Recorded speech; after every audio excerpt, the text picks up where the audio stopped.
Kalian bayangkan dunia kiamat penuh pasir tak berujung. Monster raksasa mengintai di bawah tanah. Dan manusia saling bunuh demi sisa makanan. Nah, mari kita jelajahi kisah gila ini. Di dunia gersang ini, cuma ada satu cowok yang bisa mengendalikan pasir. Coba bayangkan sekuat apa dia nanti. Seluruh dunia ada di tangannya, dan potensi kekuatannya benar-benar tanpa batas. Jadi, begini awal mulanya, 100 tahun lalu. Seberkas cahaya misterius menghantam bumi dan melahap segalanya. Mengubah planet biru ini menjadi gurun pasir gersang. Sisa umat manusia yang bertahan hidup akhirnya berusaha keras membangun benteng pertahanan mereka sendiri. Xian, karakter utama kita, hanyalah rakyat jelata malang yang dikepung bajingan-bajingan kejam. Penyuka pembunuhan, tapi bocah kita ini bukanlah pengecut karena dia langsung membalas mereka dengan setimpal, meskipun dia sendiri belum pernah membunuh orang secara sengaja. Dulu ada kejadian tidak sengaja saat seseorang mencoba mencuri barangnya, lalu berakhir tewas. Mengenaskan, dunia ini memiliki para pembawa kebangkitan yang dipuja layaknya dewa. Pikiran bahwa dia telah membunuh seseorang yang punya koneksi dengan Leong, seorang pembawa kebangkitan kuat, membuatnya sangat ketakutan. Bajingan ini bahkan tidak bergeming saat dipukul, dan langsung menghajarnya habis-habisan menggunakan kekuatan sihir untuk memberi si tikus pelajaran. Untungnya, kecelakaan mendadak membuat mobil mereka terguling dan melukai bajingan itu. Sang sopir yang sedang sekarat berteriak kalau mereka sedang ditelan bulat-bulat oleh cacing pasir raksasa seukuran Godzilla. Xion hanya bisa berpegangan erat demi nyawanya, pasrah bahwa ajalnya sudah dekat karena dia sangat lemah. Berpikir seandainya saja dia lebih kuat, takdirnya pasti berbeda. Cacing itu menelannya, tapi anehnya bocah ini tidak mati. Saat menyadari dirinya masih hidup di dalam perut monster tersebut, Towok ini memutuskan untuk menjadi penerus Paul Atreides karena dia bisa melihat segalanya. Sisa-sisa peradaban manusia yang hancur mulai membanjiri kesadarannya, memperlihatkan apa yang terjadi pada planet indah mereka. Di saat itulah, kekuatan pertamanya bangkit dan secara insting dia merapalkan tembakan pasir, melubangi dinding perut monster itu hingga tembus keluar. Sekarang, dengan kekuatan baru, untuk bertahan hidup, Xian bertekad menggunakan pasir ini demi melawan segala kemustahilan yang ada. Xian bahkan bisa merasakan setiap detak jantungnya, seolah-olah seluruh tubuhnya dialiri energi luar biasa, yang sangat dahsyat. Sadar bahwa ini adalah proses kebangkitan kekuatannya, dia langsung mengepalkan tangan. Sementara itu, kita disuguhkan adegan gila cacing pasir raksasa yang siap memangsa manusia kecil ini. Monster itu menerjang untuk menelannya bulat-bulat, tapi Zhang berdiri santai dengan keberanian baja tanpa rasa takut sedikit pun. Mengejutkannya, tiba-tiba seorang pria datang menyelamatkannya dan mengeluh karena bocah ini menghalangi jalannya. Sekarang perhatikan baik-baik bagian ini. Si asing ini melempar Xian ke udara sampai mendarat keras di tanah. Xian meludah pasir dan heran bagaimana pria itu bergerak secepat kilat, seperti Minato Namikaze entah dari mana. Begitu dia mendongak, Towok kita ini syok melihat si asing menancapkan pedang ke leher cacing pasir, memuncratkan darah hitam pekat seperti aspal. Dari tubuh monster itu, sang pria mengejek si cacing karena membuatnya memanjat terlalu tinggi, lalu bersiap menendang pedangnya agar menancap lebih dalam dan menjatuhkan monster itu ke jurang kematian. Dengan sekali hentakan kuat, bocah kita langsung melongo keheranan. Fakta bahwa seseorang bisa mengalahkan cacing raksasa itu dengan begitu mudahnya benar-benar di luar nalar manusia biasa. Ini adalah pertemuan pertama Xian dengan monster gurun tersebut. Sebelum dia sempat mencerna apa yang terjadi, seorang gadis cantik berambut biru mendekat dan memberitahu bahwa itu Kapten Zhang Yongbam yang selalu suka pamer kekuatan. Lagi-lagi, Xian bingung setengah mati bagaimana mereka bisa bergerak secepat itu. Mereka seolah muncul begitu saja dari udara kosong sementara si gadis asik memuji kehebatan kaptennya tersebut. Sekali lirik saja sudah cukup membuat Xian sadar kalau perempuan ini juga sangat kuat. Tapi yang membuatnya lebih heran adalah kenapa tubuhnya tiba-tiba terasa kaku. Yongbam berkata cacing pasir bukanlah lawan berat baginya. Dia kemudian memanggil Giselle sebelum menoleh ke samping. Sang kapten berbalik dan melihat kedua orang ini sedang asyik mengobrol. Giselle sangat patuh pada kaptennya, Tapi dia malah asik menyeret Xian layaknya boneka rusak. Dia langsung melumpuhkan cowok kita dan menguncinya. Kalian pasti ingin bertukar posisi dengannya saat ini kan? Giselle dengan jenaka menebak peringkat serta kemampuan Xian, sambil memikirkan cara seru untuk mengetahuinya. Namun tepat di saat itulah, dia mulai menyadari ada sesuatu yang sangat janggal. Keanehannya adalah Xian sama sekali tidak terlihat seperti seorang pembawa kebangkitan. Ditahan seperti itu, bocah kita bahkan tidak mempercayai ucapannya. Giselle terus memelintir tangannya sambil melapor kepada kapten kalau anak ini tidak punya lambang peringkat sama sekali. Xian bingung dan berpikir gadis ini mungkin buta, karena semua pembawa kebangkitan pasti memiliki tanda itu. Melihat kejadian itu dari mobil, rekan setim lainnya berteriak menyuruh mereka bergegas. Giselle meminta saran kapten, menjelaskan betapa anehnya jika mereka meninggalkan anak ini sendirian di gurun. Xian sendiri kesal setengah mati. Karena bukankah gadis kejam ini yang hampir mematahkan lengannya tadi? Yang Bam menatap tajam mata si bocah sebelum menyuruh Giselle melemparkannya ke bagian belakang mobil, karena dia terlihat mengarah ke tambang pasir. Di adegan berikutnya, kita melihat perjalanan mereka yang bising bersama kelompok yang sangat berisik ini. Pasukan Yongbam bukanlah tip orang yang tenang. Mereka membuat banyak keributan selama perjalanan. Sementara itu, bocah kita ditaruh di belakang dan diikat kencang layaknya barang bawaan. Dia mendengarkan obrolan mereka sampai butiran pasir masuk ke mobil. Faktanya, Xian sedang mengendalikan aliran pasir tersebut. Membuktikan kekuatan barunya telah bangkit, namun dia heran kenapa tanda peringkatnya tersembunyi. Saat melihat lambang tersebut, dia juga merasa aneh dengan bentuknya. Warnanya jingga terang, sangat mirip dengan warna pasir gurun. Cahaya dari segel kekuatan itu biasanya menunjukkan klasifikasi kelas. Tip sihir umumnya memancarkan warna biru terang, sedangkan tip petarung fisik biasanya berwarna merah menyala. Meskipun ada informasi tentang jenis kekuatan lain, ini pertama kalinya dia melihatnya. Bahkan bagi Xian sendiri, kemampuan memanipulasi pasir dengan sangat mudah ini adalah hal yang unik. Kemampuan langka yang belum pernah didengar oleh siapapun sebelumnya. Sayangnya, tanda itu menunjukkan bahwa dia cuma peringkat F. Tapi untungnya, potensi kekuatannya tanpa batas membuatnya bisa beradaptasi dengan cepat. Dia berniat menyembunyikan kekuatannya sampai saat yang tepat. Karena suatu hari nanti, cowok ini bakal bisa mengendalikan seluruh gurun pasir sesuai kehendaknya dan menguasai dunia.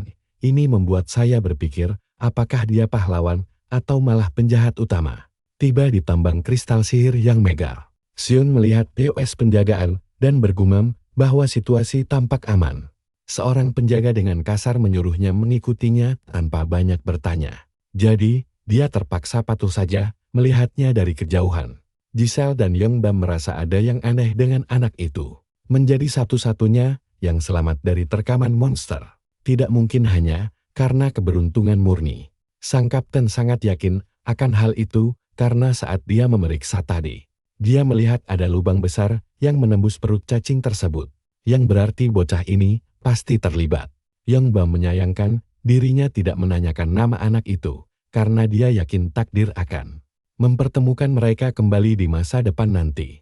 Di adegan berikutnya, ada sedikit kejutan. Tambang biasa harusnya dipenuhi terowongan gelap.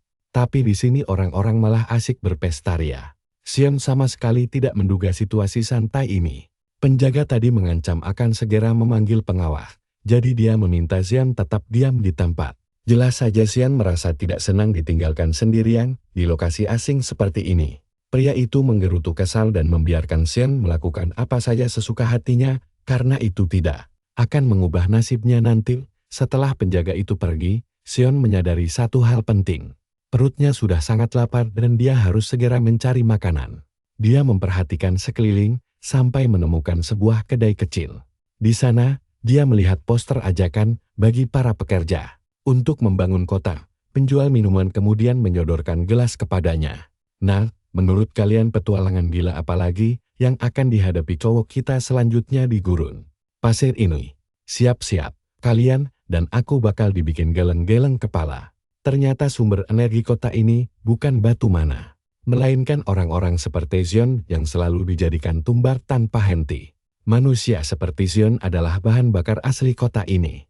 Mereka disuruh kerja rodi tanpa ampun, dan kalau mati tinggal cari penggantinya. Benar-benar sumber daya yang melimpah dan tidak ada habisnya.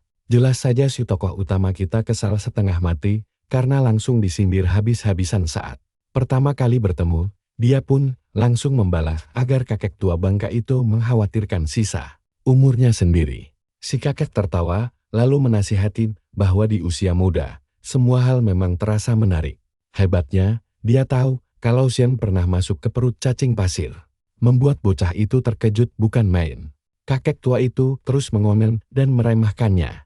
Dia bilang anak ingusan seperti Xian cepat atau lambat pasti akan mati dimakan cacing pasir karena tempat ini bukan area bermain. Xian langsung membela diri. Dia menegaskan kalau tujuannya ke sini murni demi mencari uang. Namun, si kakek malah menunjuk ke arah belakang untuk menunjukkan sesuatu yang mengejutkan. Tapi tunggu, di belakang hanya ada tumpukan rongsokan.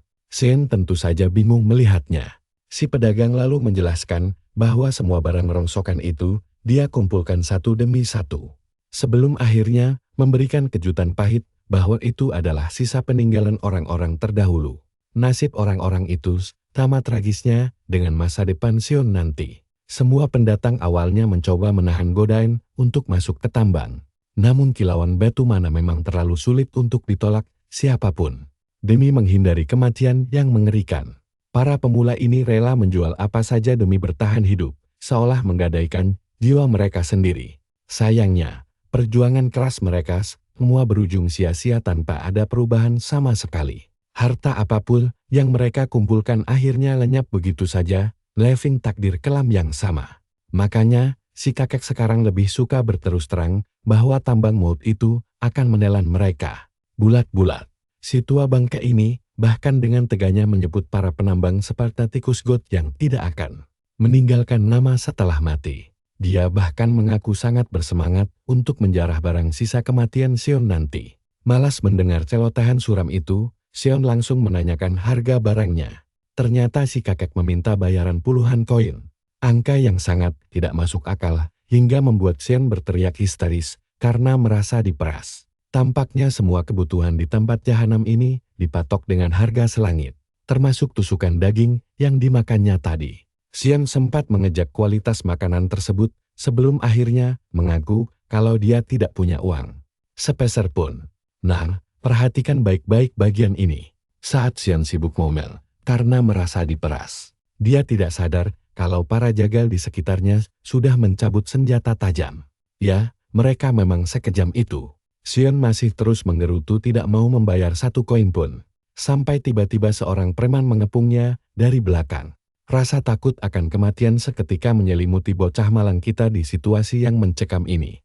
Di tengah ketegangan, si kakek malah melempar teka-teki tentang bagaimana orang tua sepertinya bisa bertahan berbisnis di tempat seburuk ini. Jawabannya sangat sederhana, karena mereka semua adalah komplotan bajingan yang korup. Xion menoleh dan mendapati dirinya sudah dikepung belasan pria berotot yang siap mencincang. Tubuhnya bergaya layaknya bos mafia sejati. Si kakek dengan santai bertanya apa yang akan dilakukan bocah ingusan ini selanjutnya. Xion berteriak kalau dia tidak punya apa-apa, lagi pula harga minumannya sangat tidak logis. Merasa di atas angin, si kakek dengan licik menawarkan solusi alternatif sambil melirik ke arah kantong celana Xion. Dia mengincar batu mana di saku Xion sebagai jaminan pembayaran yang pas. Xion langsung merinding, menyadari betapa cepatnya gosip tentang dirinya menyebar. Sementara si kakek terus memaksanya untuk segera menyerahkan batu itu. Si kakek berjanji akan memberi harga pantas, namun Xion langsung menolak mentah-mentah. Dia menegaskan bahwa dirinya harus bertaruh nyawa demi mendapatkan batu tersebut. Xion mencoba bernegosiasi baik-baik dengan si tua bangka. Sayangnya, negosiasi damai itu langsung gagal total saat seorang pria kekar tiba-tiba mencengkeram kepala Xion dan menghantamkannya ke meja. Bajingan berotot itu bahkan mengusulkan agar mereka langsung mengubur bocah nakal ini hidup-hidup. Karena terpojok, Xion mengaktifkan kekuatan pasirnya dan boom. Lengan pria kekar itu langsung putus melayang ke udara. Rasakan akibatnya kalau berani macam-macam. Potongan tangan itu mendarat tepat di hadapan gerombolan penjahat lainnya. Tanpa banyak basa-basi lagi, Seon langsung menciptakan paku-paku pasir tajam dan membantai semua penjahat korup di tempat itu ya. Setidaknya begitulah adegan aksi keren yang sedang dia bayangkan di dalam kepalanya. Sayang sekali, imajinasi liar nan keren itu sama sekali tidak terjadi di dunia nyata. Kenyataannya, kita malah melihat hidung Seon berdarah sambil melamun pasrah meratapi nasib sial yang menimpa dirinya saat ini. Kalian pasti mikir dia bakal melawan. Sayangnya tidak. Seon terpaksa menyerahkan batu berharga itu kepada si kakak Pet yang langsung takjub melihat ukuran batu yang sangat besar. Dia menaksir harganya hanya bernilai 100 koin jiwa. Seon langsung protes keras, karena ukuran sebesar itu harusnya dihargai minimal 300 koin. Tapi karena kalah posisi, si kakak kembali mengejek dan meremehkannya. Dia bahkan mengumpat kenapa Seon tidak mati saja jadi kotoran cacing pasir. Setelah kepalanya dihantam lagi ke meja, Seon mulai emosi dan berniat meledakkan kekuatannya. Meski dia sadar kalau dirinya masih terlalu lemah. Karena tidak berdaya, Seon akhirnya meminta bonus tambahan sebagai ganti rugi batu miliknya. Si kakak licik menyetujuinya, tapi dia mengingatkan Seon agar waspada terhadap para pencopet yang berkeliaran bebas di daerah kumuh itu. Sesuai kesepakatan, si kakak mempersilakan Seon mengambil apa saja dari tumpukan barang bekas di pojokan toko. Seon pun mulai mengobrak-abrik rongsokan tersebut. Namun dia sama sekali tidak menemukan benda yang berguna bagi dirinya. Saat Seon cemberut, si kakak merasa tertarik melihat perilakunya. Sifat kikir Seon yang tidak mau rugi 1 koin pun tergolong langka di wilayah ini. Di sela pencariannya, Seon sempat memainkan kostum badut rongsokan. Namun perhatiannya tiba-tiba teralihkan oleh sebuah benda unik yang bahkan menarik perhatian si bos toko. Akhirnya, pilihan Seon jatuh pada sebuah jam pasir kecil kuno sebagai bonus tambahannya kali ini. Ketika dia hendak pergi, si kakek mengejek seleranya yang hanya memilih sampah. Sebelum melangkah keluar, Seon sempat menanyakan nama orang tua itu. Dan dengan lantang dia menjawab kalau namanya adalah Klexi. Seon mengingat baik-baik nama itu dan berharap tidak akan pernah bertemu dengannya lagi. Sebuah ancaman halus tersirat, Klexi sendiri tidak merasa takut sama sekali. Di adegan berikutnya, Seon tampak sibuk meneliti jam pasir barunya. Seon mengetahui kalau jam pasir itu membutuhkan waktu sekitar 10 menit untuk habis.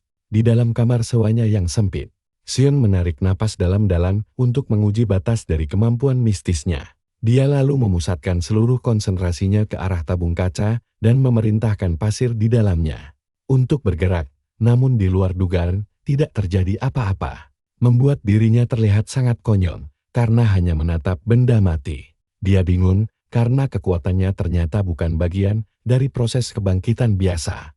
Asal-usul kemampuannya masih menjadi misteri besar yang belum terpecahkan. Namun tiba-tiba Seon merasakan aura yang sangat aneh dari jam pasir itu. Jam pasir rongsokan ini terasa seperti diletakkan dengan sengaja di sana. Seolah-olah sedang memanggil jiwanya dengan sebuah getaran energi baru yang sangat misterius. Sekaligus membingungkan dirinya.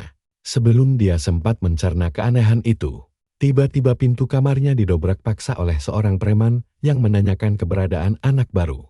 Tanpa basa-basi, Seon langsung dimaki karena belum juga berangkat pergi ke tambang. Preman bernama Manol itu tidak peduli sama sekali. Seon mencoba mempertahankan harga dirinya dengan meminta diperlakukan secara sopan.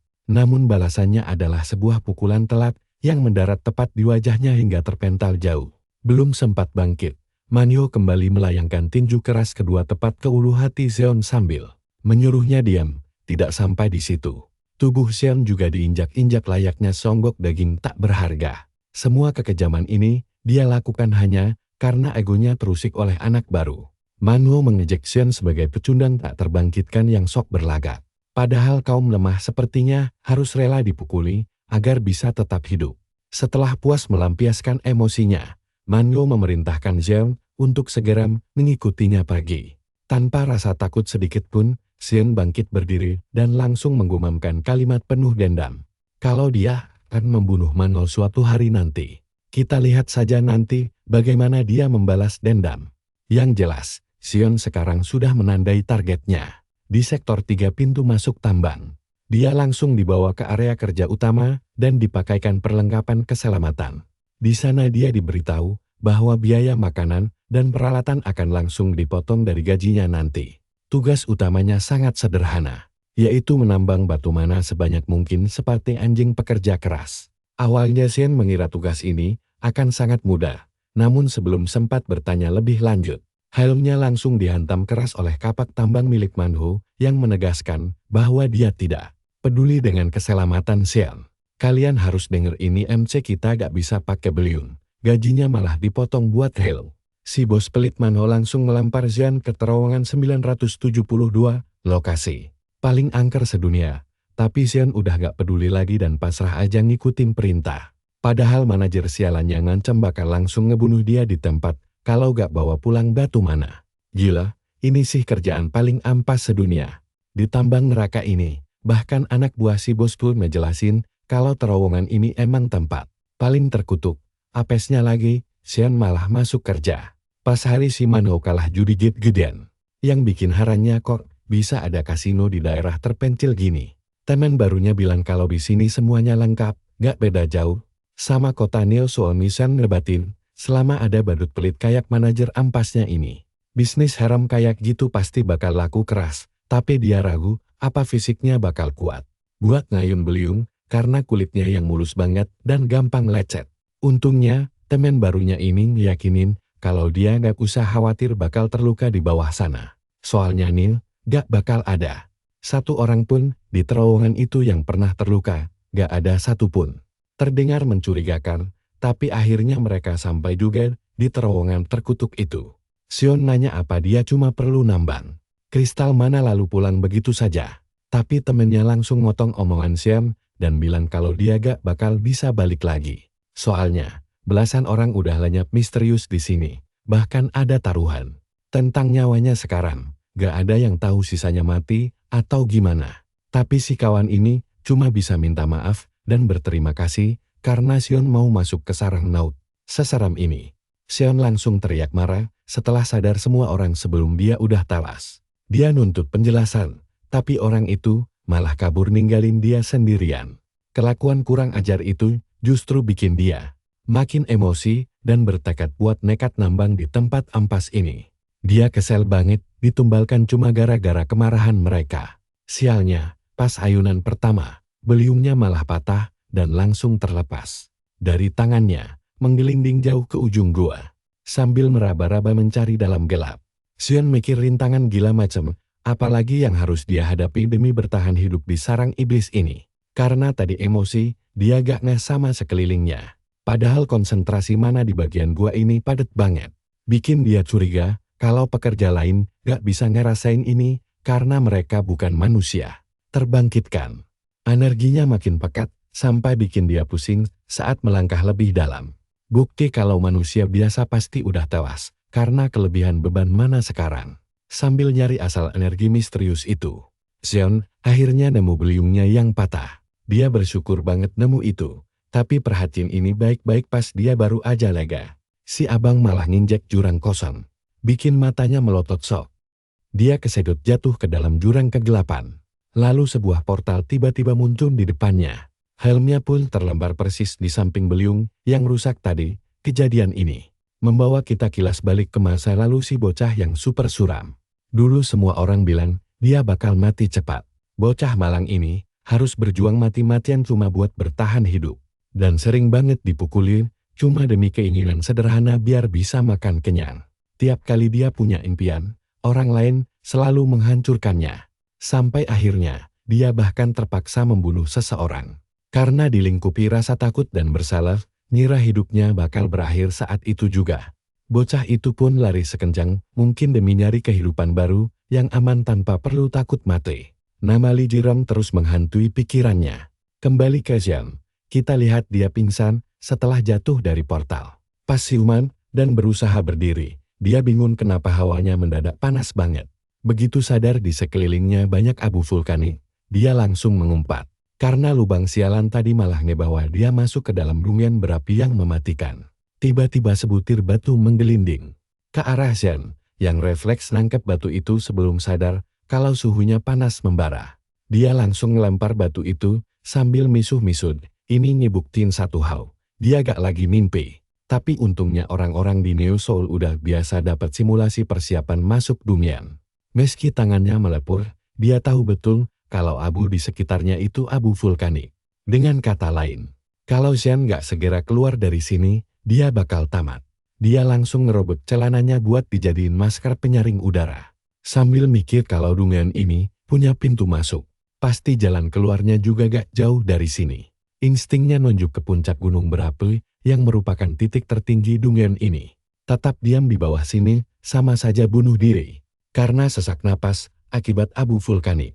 Untungnya gak ada monster. Jadi ini waktu terbaik buat ambil jalur pintas tercepat. Bermodal tekad bulat, dia langsung lari secepat kilat. Kita semua nonton dan mikir dia bakal keren. Padahal aslinya si abang cuma banyak omong dan nyaris aja terpanggang kena cipratan lahar panas barusan. Sialnya lagi, pijakan batunya mendadak hancur dan bikin dia merosot ke bawah. Untung tangannya gesit berpegangan, kalau telat sedetik aja. Bokongnya pasti udah gosong kena lahar mendidih. Sambil terus maksa maju, dia sesumbar kalau cipratan lahar kecil gak bakal bikin dia takut lagi. Padahal aslinya dia ngos-ngosan setengah mati setelah nyaris ketemu ajal. Bukannya takut, dia malah emosi berat. Semua amarahnya ditujuin ke si keparat Manhou yang udah numbalin dia kayak sampah. Xian bersumpah bakal nyakak leher bajingan itu pakai tangannya sendiri nanti. Setelah berhasil keluar hidup-hidup, tapi dia langsung narik napas dalam-dalam biar bisa tenang. Sekarang, fokus utamanya cuma satu, yaitu bertahan hidup. Dia tipe petarung pantang menyerah. Dalam situasi apapun, dari posisinya sekarang, dia cuma butuh 4 kali lompatan lagi buat nyampe ke titik tertinggi dan kabur dari maut. Tanpa mikir panjang lagi, dia berniat terobos maju secepat mungkin tanpa ragu-ragu. Lagian, si abang ogah banget membiarkan hidupnya berakhir mengenaskan di Dungeon busuk kayak gini. Sambil terus berlari, dia bertekad buat gak bakal berhenti. Tapi pas kita baru mau naruh harapan sama bocah ini, sepupunya Godzilla tiba-tiba melompat dari lahar buat melahapnya. Monster raksasa itu sukses mengunyahnya, lalu kembali menyelam ke dalam lahar mendidih. Buaya raksasa itu bersikap santai seolah gak terjadi apa-apa. Tapi mendadak matanya melotot tajam ke arah tebing yang menggantung di atasnya. Ternyata Xian masih hidup dan berhasil lolos. Dia berhasil melompat ke seberang dan berpegangan erat demi menyambung nyawa. Bagusnya, pertarungan sengit barusan ngajarin dia cara memanipulasi abu vulkanik sampai batas tertentu yang menyelamatkan hidupnya tadi. Dia mendarat persis di samping moncong si monster. Nyaris pingsan gara-gara suhu panas yang luar biasa ekstrim. Dungeon ini terlalu sadis, hawa lingkungannya bahkan jauh lebih bahaya dibanding monster itu sendiri. Dalam situasi segawat ini, si abang bisa ngerasain hidungnya kayak kebakar dari dalam. Bikin dia kesulitan setengah mati, bahkan cuma buat narik napas. Kesadarannya mulai memudar dan pandangannya makin gelap. Bikin pikiran tentang kematian lewat di kepalanya entah untuk keberapa kalinya. Tapi dia menolak menyerah. Dan bangkit lagi dengan tekad baja sambil ningat omongannya tadi. Motivasi utamanya kocak banget, dia belum pernah punya pacar. Jadi mati di sini rasanya gak adil banget. Jangan-jangan dia ini sepupunya Denji dari Chainsaw Mania. Dan ngomong-ngomong, akhir bagian 2 kemarin ampas banget sih. Balik lagi, Xian langsung ngendaliin abu vulkanik sambil minta maaf dulu ke pamannya. Atas aksi nekatnya ini, buaya raksasa itu langsung melompat lagi dari lahar buat serangan kedua. Kita ngelawan balik mati-matian demi bertahan hidup. Tiba-tiba, terdengar suara misterius yang memuji. Kemampuan uniknya, Xian kaget setengah mati. Sementara suara itu terdengar sangat tertarik dengan kemampuan manipulasi abunya. Dan tiba-tiba, seorang kakek tua turun dari langit kayak malaikat. Penolong yang dikirim Tuhan. Si kakek langsung mencabut pedangnya saat meluncur turun. Bikin Xian melongo, kakek ini menukik ke bawah secepat kilat sampai mendarat dengan tebasan sangat keras. Tepat ke tubuh si monster. Percaya deh, kalian pasti bakal merinding lihat gelombang kejut dahsyat yang nyaris bikin Xian kita ikutan hancur lebur. Ayo kita lihat nasib bocah kita yang langsung gemetar kena hantaman dahsyat ini. Sampai gendang telinganya pecah dan linglung pas dia coba cari si kakek tua dan kondisi si monster. Xian kaget melihat monster itu sudah terbelah dua. Sensasi asing ini benar-benar baru baginya. Pria di hadapannya jelas bukan sekadar orang kuat biasa yang pernah dia temui. Kakek ini berada di level yang sangat berbeda mirip Gojo di semesta ini. Dia melangkah santai, tapi tiap pijakannya menghancurkan tanah. Xian cuma bisa melongo terpaku melihat kehebatannya yang luar biasa. Sedangkan sang awakener bertanya siapa namanya. Karena Xian diam saja, kakek itu memberi pilihan sulit. Mengancam kalau dia tidak menghitung sampai 3, hal buruk akan segera menimpanya. Hitungan mundur dimulai dan si kakek langsung bersiap-siap. Begitu hitungan mencapai angka 1, dia sudah berdiri di depan Xian bagai hantu dari neraka. Untungnya, dia tidak melukai bocah itu. Malah heran kenapa dia tampak linglung ketakutan. Padahal, si Xian hampir tidak bisa mendengar suara kakek itu karena telinganya mendengung parah. Luka di tubuhnya sudah menumpuk, tapi kakek itu tidak peduli sama sekali. Sang awakener langsung menghunus pedangnya, berniat menebas bocah ini saja kalau tetap diam. Beruntung pendengaran Xian pulih tepat waktu. Dia panik dan langsung berteriak bahwa dia tidak tahu apa-apa sambil memohon ampun. Ini kabar baik bagi sang awakener. Dia senang bocah ini masih bisa diajak bicara. Dia pun bertanya lagi siapa namanya, dan si bocah menjawab bahwa namanya Xian. Kakek ini kocak banget. Dia malah mengejek nama itu sangat payah. Membuat Xian penasaran sekeren apa sih nama kakek Sok Sigma 1 ini. Tiba-tiba saja, orang tua super kuat itu menghancurkan batu besar sambil memperkenalkan diri sebagai Diodin. Walau sudah tahu namanya, Xian tetap bingung apa maksud aksi pamer kakek itu. Melihat reaksi bingung tersebut, sang awakener merasa heran dan minta penjelasan. Xian pun protes karena terus dikatai bodoh dan diancam tanpa alasan jelas. Meski dia berterima kasih karena sudah diselamatkan, dia tetap tidak terima diperlakukan sekasar ini. Kembali mengejeknya bodoh. Diodin menjelaskan bahwa Xian sebenarnya terjebak dalam perangkap gaib. Mengabaikan hinaan itu, Xian pun penasaran dan meminta penjelasan lebih lanjut. Dan mendapati bahwa jeratan ini adalah fenomena saat mana di dalam dungeon terlalu penuh. Agar tidak hancur, dungeon itu membuat titik pintu masuk baru, yang membocorkan mana keluar efeknya. Makhluk hidup di sekitar juga akan ikut terseret masuk ke sana, itulah arti dari jeratan mana. Diodin menekankan kalau jarang sekali ada orang yang mengalami hal langka ini. Jadi nasib Xian memang sial setengah mati. Ini membuat emosinya tersulut untuk segera menghabisi makhluk keparat itu.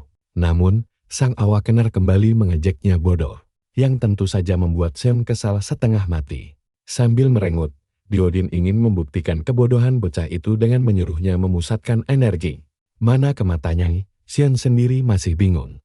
Nah, perhatikan baik-baik di bagian ini. Begitu dia memusatkan mana ke matanya, dia bisa melihat hal-hal gaib yang belum pernah ada sebelumnya. Dan apa yang dia lihat, ngeri banget. Monster sihir di depannya adalah makhluk berkemampuan kamuflas yang bisa memangsa target tanpa disadari sama sekali. Persis seperti bocah kita yang hampir saja ditelan hidup-hidup olehnya. Makhluk menyeramkan itu ternyata berdiri tepat di hadapannya sejak tadi. Tapi Xian sama sekali tidak merasakan adanya bahaya sedikit pun. Oh ya, ngomong-ngomong soal aksi sebelumnya. Saat menebas batu besar tadi, Diodin sebenarnya sedang membunuh monster kedua ini. Tanpa bantuan dari si kakek, bocah kita pasti sudah mati konyol tanpa tahu apa yang menyerangnya. Itu berarti sudah 2 kali kakek ini menyelamatkan nyawanya. Membuat Xian penasaran seberapa kuat sebenarnya sosok misterius ini. Demi menuntaskan rasa keponya, dia pun mendesak Diodin mengungkap identitas aslinya. Tapi kakek itu malah mengatainya bodoh lagi dan menegaskan bahwa dia hanyalah Diodin biasa. Xian pun berteriak kesal pada kakek super kuat itu, menanyakan dari mana kekuatan sedahsyat itu berasal. Saat Xian bertanya mereka sedang berada di mana, Diodin menjawab dengan santai bahwa mereka ada di dalam dunia. Tempat super panas ini adalah area berburunya, dan dia menyuruh Xian memperhatikan baik-baik. Pria tua berpenampilan lusuh itu lalu mencabut pedangnya dan merapalkan sihir krayon. Seketika, gelombang kejut dahsyat menyebar ke segala arah, memaksa Xian untuk menutup telinganya rapat-rapat. Awalnya, dia bingung apa yang sebenarnya terjadi. Tapi begitu melihat sekeliling, dia menyadari dungeon itu sudah dipenuhi oleh gerombolan monster api yang mengepung mereka. Diodin sendiri tampak sangat bersemangat melihat pertempuran ini, dan menyuruh bocah kita berjuang sendiri untuk bertahan hidup. Terjebak dalam situasi hidup mati yang mendadak ini, Xian pun mulai mengumpat kesal pada si kakek tua itu sambil panik. Dia mencoba memikirkan cara meloloskan diri. Tapi posisinya benar-benar terkepung rapat tanpa ada jalan keluar. Gerakan monster-monster itu juga terlalu cepat untuk dia hindari atau lacak dengan mata telanjang. Serangan kecil terus mengenai tubuhnya hingga membuat pakaiannya robek perlahan. Xian yang tidak bisa kabur mulai merasa heran kenapa makhluk-makhluk terbang itu terus-terusan mengincar sisi kiri tubuhnya saja. Dia mendongak dan mencoba menembakkan pasir ke arah monster terbang itu. Tapi serangan tersebut dengan mudah dihindari. Bocah kita pun merasa sangat tidak berguna dibanding kakek luar biasa itu. Kalian juga pasti geregetan kan? Dia merasa payah banget karena mau mati padahal sudah diselamatkan 2 kali. Di momen kritis ini, dia mendadak ingat saat si kakek tua muncul di depannya. Dan meneriakinya lagi. Xian mencoba mendengar apa yang dikatakan Diodin. Tapi telinganya mendengung parah, sehingga dia kesulitan menyimaknya. Dia pun ingat nasihat si kakek, agar dia mengamati keadaan sekitar. Menggunakan aliran mana, bukan cuma dengan mata telanjang. Sambil merutuki kepayahan dirinya sendiri, dia menolak menyerah, dan mulai mencari cara merasakan musuh yang tidak bisa terlihat oleh matanya. Perlahan, dia memusatkan mana ke matanya, dan mencoba meningkatkan kemurnian energinya secara bertahap. Dia fokus penuh untuk merasakan aliran mana tersebut sesuai saran si kakek tua. Dan kali ini, usahanya berhasil karena dia bisa mendeteksi kekuatan sihir di dalam tubuh monster tersebut. Kini dia bisa melacak pergerakan mereka dan menyerang tepat saat mana mereka masuk ke dalam jangkauannya, hingga berhasil menjatuhkan 2 burung lava yang terus mengincarnya. Sementara itu, si kakek tua justru sedang asyik melawan monster-monster raksasa dengan penuh kegembiraan tanpa beban sama sekali.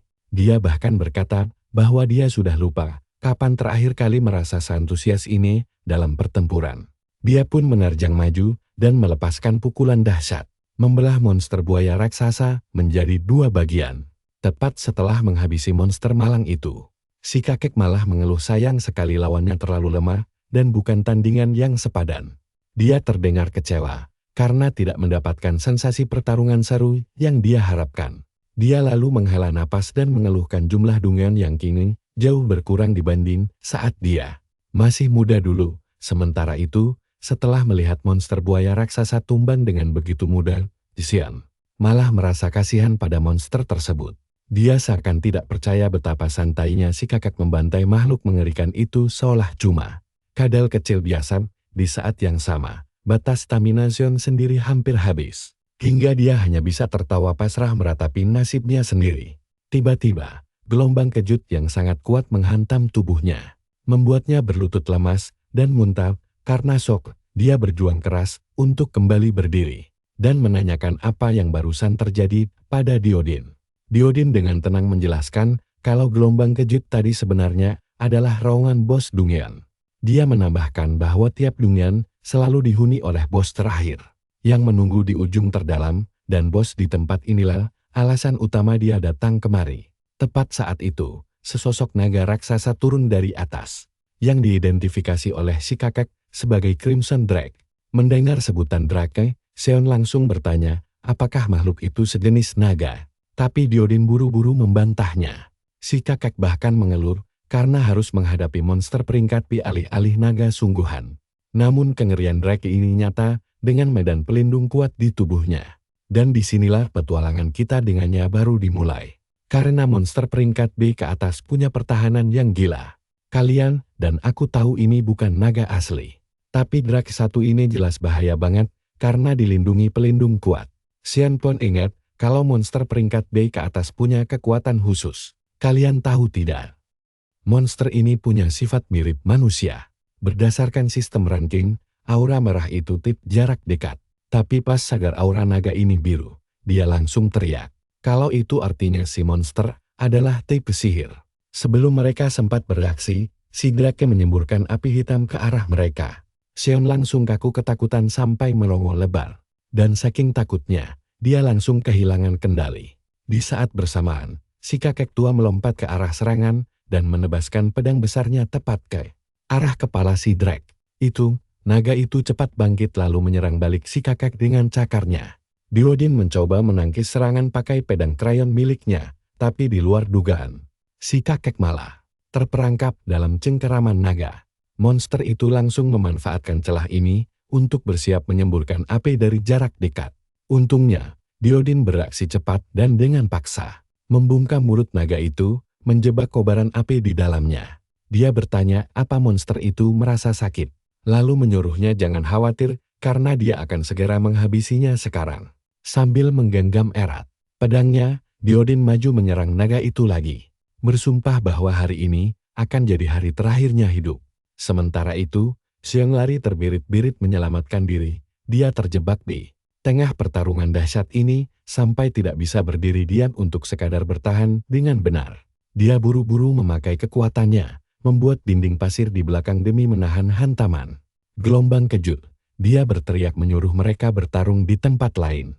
Sambil heran kenapa gelombang kejut biasa bisa merusak parah pertahanannya. Di sisi lain, si kakek tua justru sangat menikmati pertarungan. Dia berteriak kegirangan, kalau ini rasanya seperti di taman bermain. Tiba-tiba, gelombang kejut lain menerjang Xiong. Dan kali ini datangnya terlalu cepat untuk dia hindari dia. Sadar tamatlah riwayatnya, lalu langsung terpental sangat jauh akibat hantaman itu. Dia mendarat dengan keras lalu terlempar ke arah lautan magma. Membuat bocah malang ini kaku karena akan mati. Sebagai pecundang menyedihkan, yang bahkan belum sempat mendapat pacar. Cerita kemudian berganti ke si kakek tua, yang jelas tidak peduli nasib bocah kita. Dia malah asik menghajar si naga itu. Nah, coba perhatikan bagian ini, dia menyebut naga itu aib bos monster karena payah. Kesal dihina, si naga bersiap menembakkan nafas api lagi. Melihat itu, Diodin malah tersenyum karena tidak menyangka si lemah punya serangan semenarik ini. Semburan sihir pekat itu membelah udara, menghancurkan hampir semua hal di jalurnya dan semakin membesar seiring jaraknya. Tak lama, si naga merah akhirnya berhenti, yakin kalau si kakek gila sudah jadi abu sekarang. Tapi begitu dia mendengar suara yang bertanya, apa dia sedang mencari seseorang, monster malang itu sadar dia benar-benar tamat. Dia meraung kesakitan, lalu berbalik, melihat si kakek santai berjongkok di atas tubuhnya, pedang miliknya tertancap sedalam 1 meter penuh. Dan dengan tenang dia mengaku sudah lama sekali mencari naga jenis ini. Dia butuh jantung naga merah, agar pedang Trayon miliknya bisa tumbuh sangat disayangkan. Tapi monster itu terpaksa harus mati demi memenuhi tujuannya. Diodin lalu menancapkan pedangnya lebih dalam, membiarkan energi sihir meresap ke dalam tubuhnya. Naga raksasa itu meronta kesakitan saat pisau pedang menembus tubuhnya. Setelah menyerap jantung naga tersebut, Trayon mulai bersinar dengan aura merah pekat. Diodin menatap pedangnya dengan sangat puas, senang karena senjata itu telah kembali melampaui batasnya. Saat itu juga, momen mesranan aneh dengan pedang itu diganggu oleh bocah kita, yang bertanya kenapa dia bicara dengan senjata seperti orang gila. Si kakek mungkin gila, tapi dia juga terbukti sangat kuat karena bisa mengalahkan naga merah sendirian. Sementara itu, Diodin terkejut bocah ingusan ini masih hidup. Xiong memberitahu kalau dia hampir mati dan harus merangkak dari jurang maut. Saat tanah di bawahnya runtuh dan dia terlempar ke bawah, dia tidak diam saja pasrah menunggu ajal. Sebaliknya, dia memakai kekuatan manipulasi pasir untuk membuat bantalan empuk yang menyelamatkannya agar tidak hancur jadi bubur. Dia bahkan tidak percaya betapa hebat dirinya dalam menghindari maut setiap kali keadaan memburuk. Seperti itu, dia menambahkan, kalau sering terkena gelombang kejut si orang gila ini, membuat refleksnya jadi jauh lebih tajam. Diodin cukup kagum mendengar itu, tapi sekarang, ada hal jauh lebih penting yang harus diurus. Si kakek tiba-tiba mencengkeram kerahnya seperti mengangkat balita tak tahu apa-apa. Lalu bilang kalau dungan ini akan runtuh karena bosnya mati. Mereka harus segera keluar sekarang. Tapi bocah kita bingung, kenapa dia harus diangkat mirip belanjaan pasar begitu? Si kakek tua langsung tertawa terbahak-bahak seolah mendengar lelucon terkocak dalam hidupnya. Nah, ini momen yang paling kocak menurut saya. Tanpa aba-aba, dia langsung melempar bocah kita ke celah hitam kecil di depan mereka sambil berteriak santai. Dada, saat melayang, bocah kita mengabsen semua kebun binatang dan menyebut si kakek lebih buruk.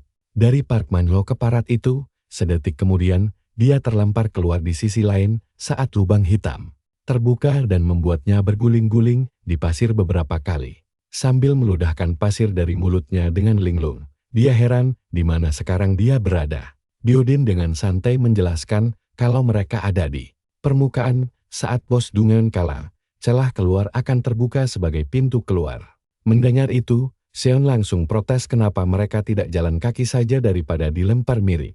Sampan, si kakek akhirnya kehilangan kesabaran dan mempertegas satu hal. Dia mengakui kalau kekuatan pasir bocah itu lumayan berguna. Tapi dalam kondisi sekarang, dia jauh lebih tidak berguna daripada pisau tumpul. Karena itu, dia memberinya dua pilihan sulit. Pergi ke selatan menuju kota Nyeosong dan tetap hidup miskin sebagai kasta terendah. Atau memilih jalan yang jauh lebih seru. Di bawah bimbingannya, dia akan berubah dari bocah ingusan menjadi petarung kuat dan cepat. Seon kebingungan lalu bertanya apa maksudnya harus mengikuti si kakek. Dan yang terpenting, berapa lama hal itu akan berlangsung? Kakek tua itu langsung menjawab tidak tahu. Bisa berbulan-bulan, bertahun-tahun, atau bahkan puluhan tahun. Dia pun tidak bisa meramal masa depan, dihadapkan pada pilihan yang bisa mengubah hidupnya. Seon berdiri bimbang. Si kakek menyimpulkannya dengan cara paling kejam. Dia bisa kembali ke hidupnya yang membosankan. Atau memilih jalan pintas ekstrem dengan peluang mati 99%. Bocah itu malah langsung tertawa seperti orang gila lalu bertanya apa si kakek tua itu sudah benar-benar kehilangan akal sehatnya. Seon kemudian mulai berpura-pura bahwa dia punya istana megah yang nyaman dan ranjang empuk untuk pulang. Lalu heran apa si kakek benar-benar menyuruhnya meninggalkan itu semua hanya demi mengikuti Pak Tua Bau melintasi gurun membara tanpa kepastian. Terlebih si kakek bisa mati mendadak kapan saja karena faktor usia. Si kakek hanya menjawab iya, memperjelas bahwa memang itulah yang dia harapkan untuk dilakukan. Oleh Seon, bocah kita mulai berakting dengan menghela napas panjang seolah keputusan ini sangat berat. Tapi dia akhirnya setuju ikut. Dia lalu membuat cerita fiktif yang meyakinkan, menjelaskan kalau setiap kali ada orang yang membuatnya kesal, dia harus membalasnya saat itu juga. Tapi mengakui kalau sekarang dia terlalu lemah untuk balas dendam. Dia juga menambahkan kalau si kakek masuk daftar balas dendamnya, lalu memuji betapa kuatnya kakek itu dibanding siapapun yang pernah ditemuinya. Seon menambahkan kalau dia ragu akan bertemu orang yang lebih kuat lagi. Selagi dia terus bercerita dengan nada sangat percaya diri, si kakek langsung memotong dan mengejeknya. Bertanya apa itu berarti dia percaya diri akan mati muda. Seon mengelak lalu mengepalkan tangan, bersumpah dia akan menjadi lebih kuat dari siapapun di dunia. Si kakek membalas bahwa dengan sikap seperti itu, dia hanya memesan tiket cepat ke kuburan, lalu menyuruhnya terus mengikuti langkahnya. Dia terus memanggilnya bodoh sambil mengatakan kalau perjalanan panjang mereka masih sangat jauh sekali. Setelah beberapa waktu berlalu, kini Seon tampak mandi keringat dan sangat kepayahan menyamai langkah cepat si kakek gila itu. Dia berteriak memintanya pelan-pelan dan istirahat karena mereka sudah berjalan selama 6 jam penuh. Nah, menurut kalian, bagaimana kelanjutan nasib Seon? Kita cari tahu sama-sama di episode berikutnya ya. Sini ikut saya, kita bakal melihat bocah labil yang teriak-teriak sendiri karena emosinya naik turun tidak jelas, ditambah lagi suhu panas di sekelilingnya yang luar biasa menyiksa. Sampai-sampai dia mulai berpikir tentang seberapa tinggi suhu udara di tempat itu. Parahnya lagi, pasir hisap yang gembur membuat setiap langkah terasa sangat berat. Dan dia mulai khawatir akan pingsan karena kepanasan ekstrem tepat di saat dia hampir menyerah. Si kakek tua akhirnya menoleh ke arahnya seolah memang sudah menunggu momen ini. Dari tadi, si kakek memanggilnya orang bodoh yang bahkan tidak bisa memanfaatkan sebagian kecil dari kekuatannya sendiri. Saat Seon terlihat bingung, si kakek tua mengingatkan bahwa dia adalah pengguna pengendali pasir. Tapi anehnya, dia malah kesulitan berjalan di atas pasir. Padahal itu seharusnya menjadi hal paling mudah baginya. Ketika Seon mencoba membela diri dengan berkata bahwa dia baru bangkit beberapa hari lalu dan masih kelas F, Biodin langsung kesal. Dia menyuruh bocah itu berhenti bicara omong kosong dan menegaskan bahwa dia sama sekali tidak peduli dengan kelasnya. Dia lalu balik bertanya, apa dia benar-benar percaya orang-orang terlahir langsung sebagai kelas S? Sementara hanya dia sendiri yang bernasib sial si. Kakek tua itu menjambret kerah baju si bocah dan bertanya, apa dia mau menyerah begitu saja hanya. Karena merasa tidak berbakat, dia terus berteriak sampai emosinya memuncak dan melempar bocah itu kembali ke atas pasir, menyuruhnya mencari tahu sendiri cara menggunakan kemampuannya. Diodin menyuruhnya memakai otak dan memahami kekuatannya sendiri karena dialah yang paling tahu cara menembus batas kemampuannya agar bisa menjadi lebih kuat. Tepat ketika Xian mulai berpikir kakek ini mungkin agak waras, Diodin tiba-tiba berteriak lagi dan mengancam kalau dia bakal mati jika tidak bisa memecahkannya. Xian pun mulai dari awal lagi dan fokus pada kemampuannya. Yang dia tahu, jangkauan pasir yang bisa dia kendalikan hanya sekitar 5 meter saja. Dia kemudian menganalisis situasi tersebut, menyadari bahwa pasirnya hanya sebatas mata kaki. Jika dia bisa membuatnya sepadat lantai, dia mungkin bisa menghemat energi saat bergerak. Bocah kita pun mencoba memadatkan pasir tersebut agar menjadi keras, dan akhirnya dia berhasil. Berjalan di gurun yang membara tiba-tiba terasa sangat mudah baginya. Namun, dia segera menyadari betapa banyak mana yang terkuras habis, dan dia pun paham. Kita tahu dia tidak akan bisa bertahan lama. Maka Xian langsung beralih ke rencana B dengan memusatkan mana ke kakinya saja. Luar biasa, cara ini juga berhasil dengan sangat mulus. Melihatnya penuh semangat dan mencoba berulang kali, si kakek diam-diam tersenyum. Teringat masa mudanya yang juga penuh gairah. Meskipun Xian terus berkata dia hanya kelas F, Diodin tetap yakin bahwa kendali mana dan potensi bocah itu setidaknya setara level E atau D. Si kakek melihat potensi jelas dalam diri Xian. Tepat saat itu, Xian menemukan sesuatu yang baru dan mulai heboh sendiri. Dia berlari ke arah si kakek sambil berteriak bahwa dia hanya mengendalikan pasir yang menyentuh kakinya dan berjalan sekarang jadi jauh lebih mudah karena mulai sombong. Dan bahkan mengacungkan jari tengah ke si kakek sambil menantangnya melakukan hal serupa. Kepala bocah itu langsung digetok. Si kakek menyuruhnya berhenti membuang waktu untuk hal tidak berguna jika tidak mau mati konyol. Xian langsung tersungkur dan pingsan seketika. Begitu terbangun, dia mendapati wajah kotornya sudah menempel di lantai berpasir yang gelap. Sambil mengunyah dendeng sapi, si kakek tua berkata dia lega bocah itu akhirnya sadar. Merepotkan sekali harus menggendongnya sepanjang jalan ke sini. Saat bocah kita mencoba duduk dan mengeluh bahwa seluruh tubuhnya hancur penuh luka. Si kakek sialan itu melemparkan sepotong dendeng padanya. Lalu dia menyuruh si bocah mendengarkan baik-baik kisah masa mudanya. Menurutnya, itu adalah masa-masa indah, di mana menjadi lemah tidak akan membuatmu terbunuh. Bahkan, melindungi yang lemah dianggap sebagai tugas mulia bagi mereka yang kuat. Tapi dunia itu sudah lama lenyap, dan dia sangat merindukannya. Sesi dongeng berakhir cepat, dan si guru tua menyuruhnya segera berdiri jika tidak ingin mati. Protagonis kita diam-diam mendengarkan gurunya tanpa membantah. Yang mengejutkan, si kakek malah melemparkan sepotong dendeng lagi kepadanya. Kisah masa lalu itu membuatnya sadar bahwa si kakek sebenarnya sangat bijaksana. Diodin memang terlihat seperti fosil kering, tapi dia membawa pengalaman puluhan atau bahkan ratusan tahun lamanya. Sambil memperhatikan si kakek makan, dia menyadari sesuatu yang menarik. Meski giginya sudah tua dan onpon, si kakek tidak kesulitan mengunyah dendeng itu. Hanya dengan mengamati, dia langsung paham triknya. Alih-alih langsung mengunyahnya, kamu harus melembutkannya dengan air liur terlebih dahulu sebelum menggigitnya. Itulah cara benar memakan dendeng di gurun yang kering gersang ini. Rasanya si kakek tidak hanya memberinya makan, tapi perlahan mengajarinya cara bertahan hidup secara mandiri. Seperti mengajarkan cara memancing alih-alih cuma memberi ikan gratis. Setelah itu, keduanya kembali berjalan di bawah kegelapan langit malam. Di sepanjang jalan, dia terus merengek meminta dendeng lagi. Tapi si kakak menyuruhnya diam. Beberapa saat kemudian, udara dingin mulai menusuk kulitnya. Dia mulai bersin-bersin. Tanpa henti, seluruh tubuhnya gemetar layaknya mesin getar di tengah dinginnya malam gurun. Sementara itu, si kakek malah bersantai-santai seolah sedang rebahan di pantai Hawaii.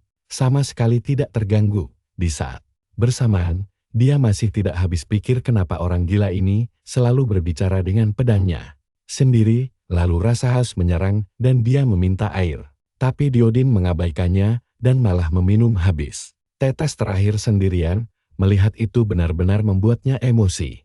Terutama karena si guru pelit itu tidak berniat berbagi sama sekali.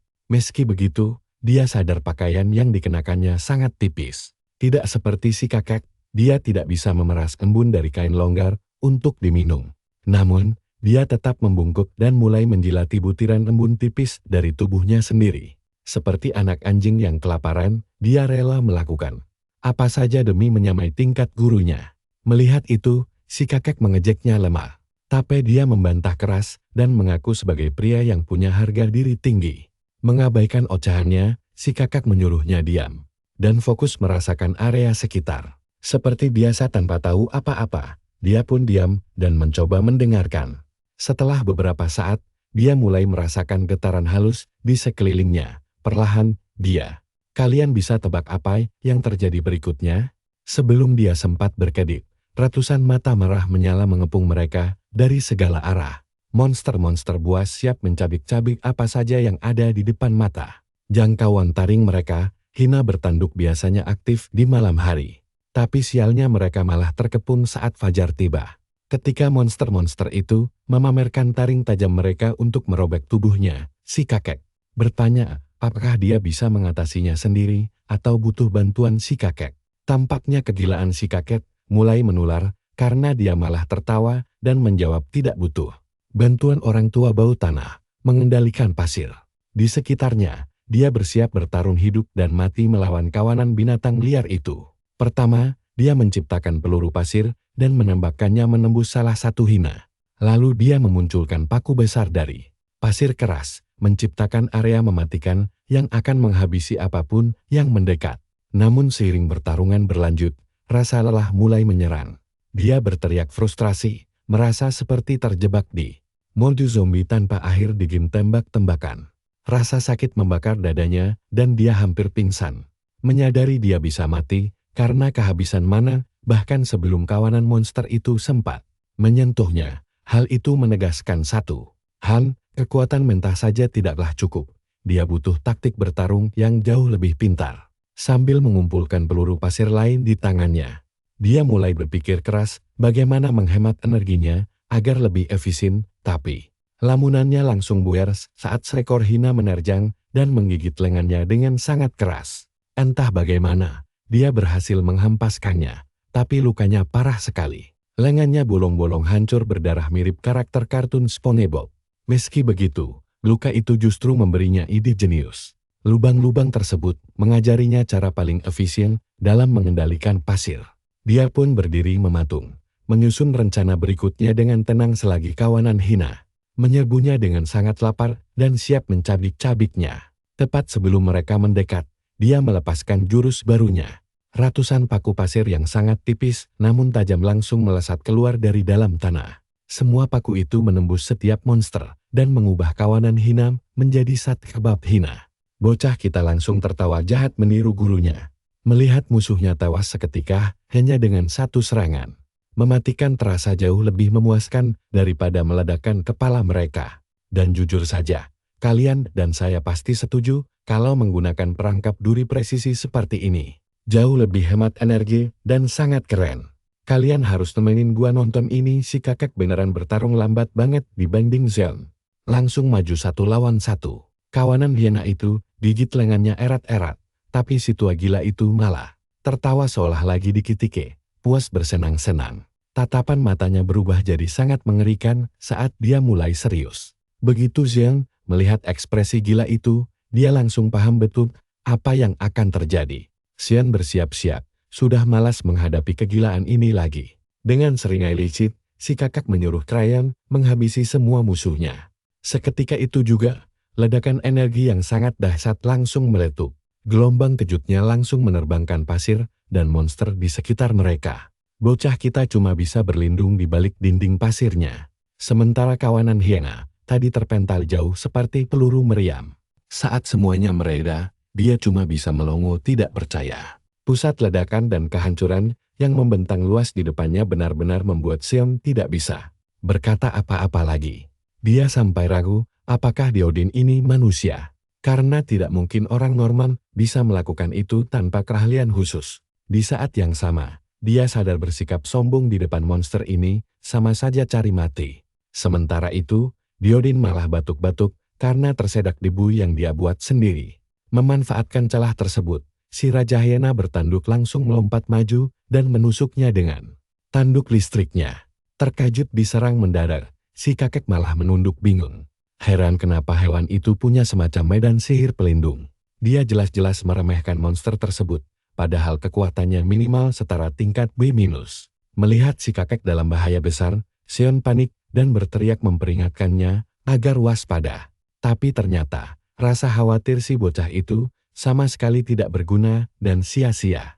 Nah, perhatiin bagian ini deh. Diodin dengan santai menangkap tanduk itu. Tidak peduli pada sengatan listriknya. Otak protagonis kita langsung mengalami error saking bingungnya melihat kejadian itu. Bahkan si monster saja sampai heran dan mundur saat melihat kakek aneh ini malah menikmati sengatan. Listriknya seolah sedang dipijat.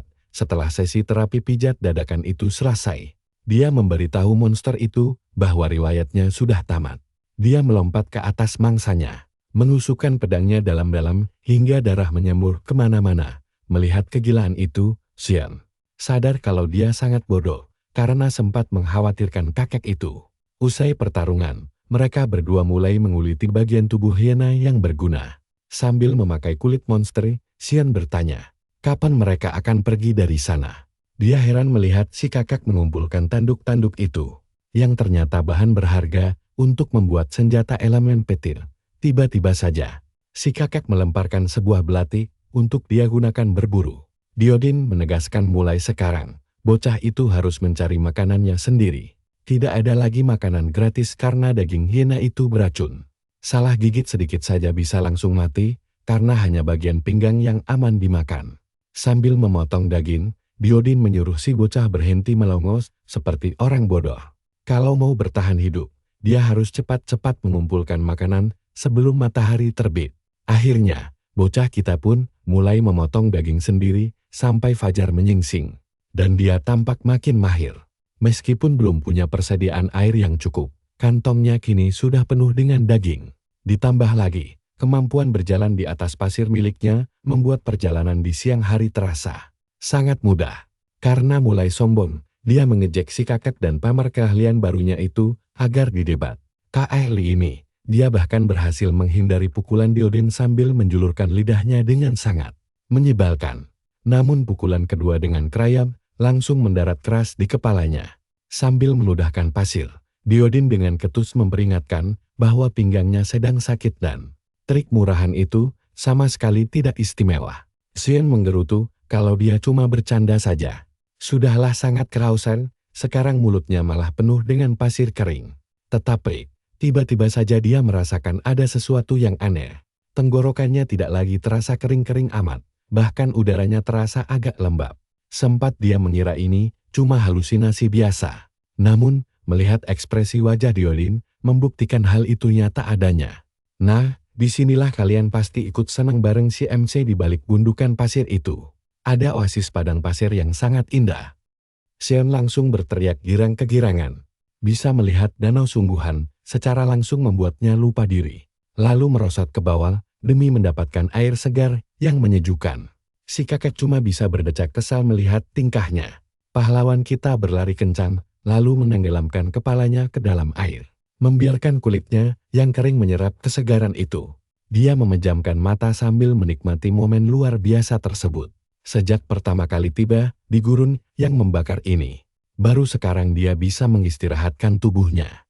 Namun lamunannya mendadak buyar ketika dia melihat kilatan cahaya terang di dasar danau. Xion mulai merasa sangat mengantuk karena terus menatap cahaya itu. Hingga dadanya mulai sesak kehabisan napas. Tiba-tiba saja, Diodin meneriakkan namanya dengan sangat kencang dari kejauhan. Tapi bocah kita malah terpaku diam. Tidak sadar kalau monster laut raksasa sedang mengincarnya dari bawah air.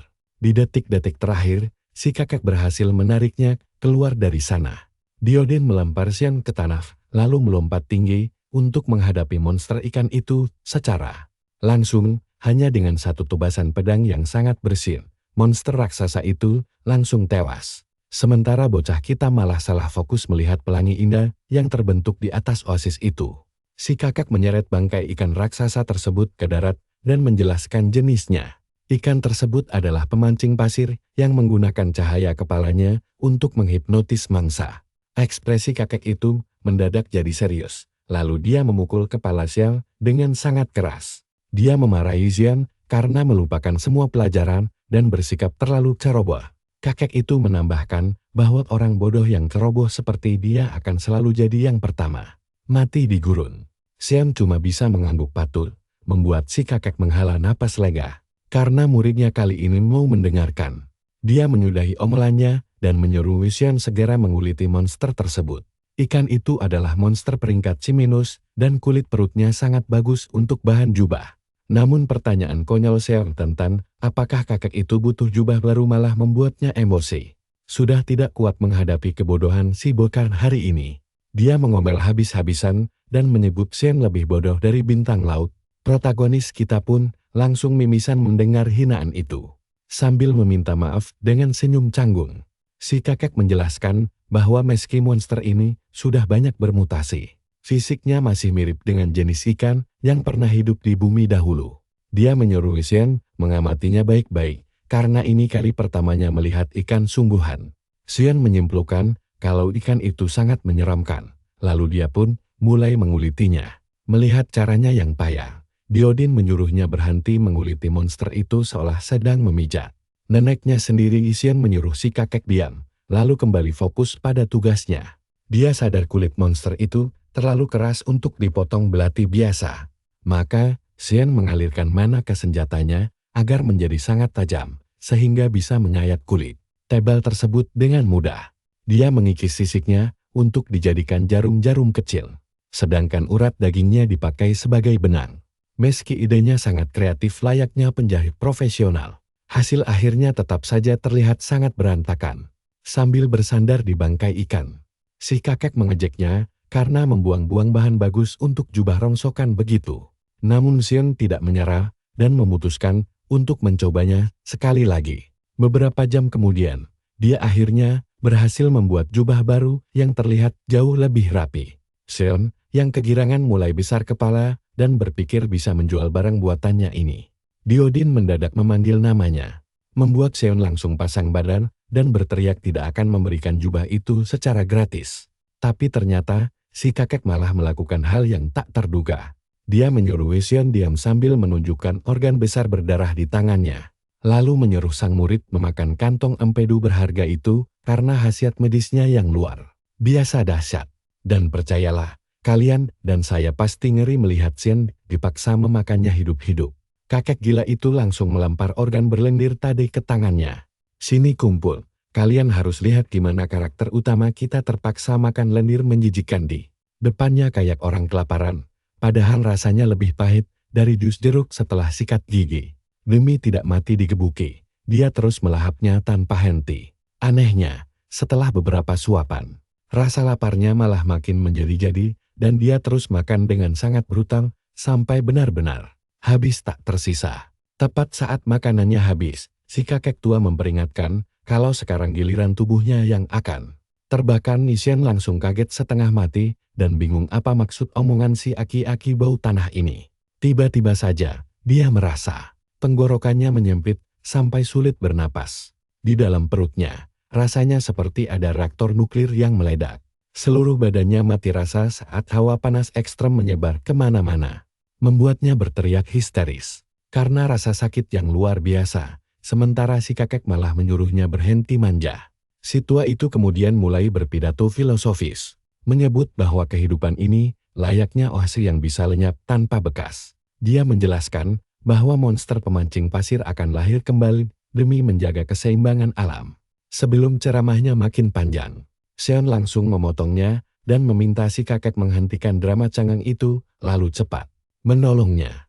Tapi meski melihat bocah itu menggeliat di tanah seperti cacing kepanasan, si kakek cuek bebek dan malah pergi tidur.